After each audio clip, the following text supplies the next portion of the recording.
আপনি যদি দোয়ার মধ্যে বলেন ইয়া রহমান, সবাই বলেন ইয়া রহমান, ইয়া রহিম, ইয়া হাইয়্যু, ইয়া কাইয়্যুম, আল্লাহর চমৎকার নামগুলো ধরে ধরে যদি আল্লাহর কাছে ফরিয়াদ করেন, আল্লাহর নামগুলো ডাকেন, আপনার দোয়া মুহূর্তেই কবুল করবে কে?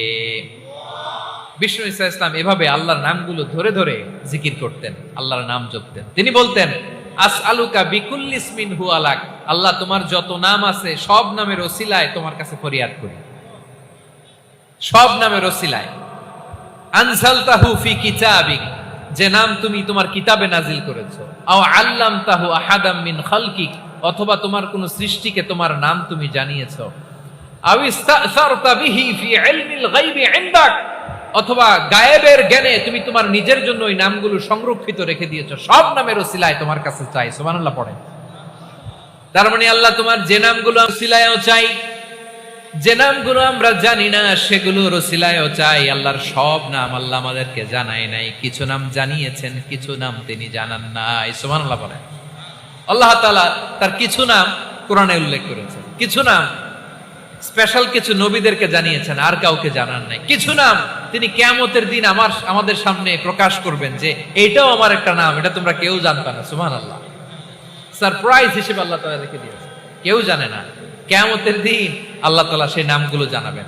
আর কিছু নাম আছে সেই নামগুলো আল্লাহ কোরআনেও বলে নাই, কোন নবীরেও জানায় নাই, কিয়ামতের দিনও সারপ্রাইজ হিসেবেও জানাবে না। ওই নামগুলো স্বয়ং খোদ আল্লাহ ছাড়া কেউ জানে না। এজন্য বিশ্বনবী দোয়ার সময় বলতেন, আল্লাহ তোমার যে নামগুলো জানি, যে নামগুলো জানি না, সব নামের বরকতে তোমার দরবারে চাই, সব নামের ওসিলায় তোমার কাছে ফরিয়াদ করি। সুবহানাল্লাহ বলেন। তাহলে সূরা হাশরের মধ্যে আমরা আল্লাহর মোট কয়টা নাম পাবো দেখি, মনে আছে কিনা? হ্যাঁ, কয়টা? আওয়াজ করে বলেন কয়টা? মাশাআল্লাহ। এই 14টা শোনার আগ্রহ আছে? এই দুই একজন যে ওঠা বসা করতেছেন, এই ডাস্টে তো ডাস্ট অ্যালার্জি হয়ে যাবে, ধুলাবালিতে আসার সময় তো অনেক ধুলা খাওয়াইছেন আমার এই জায়গায়।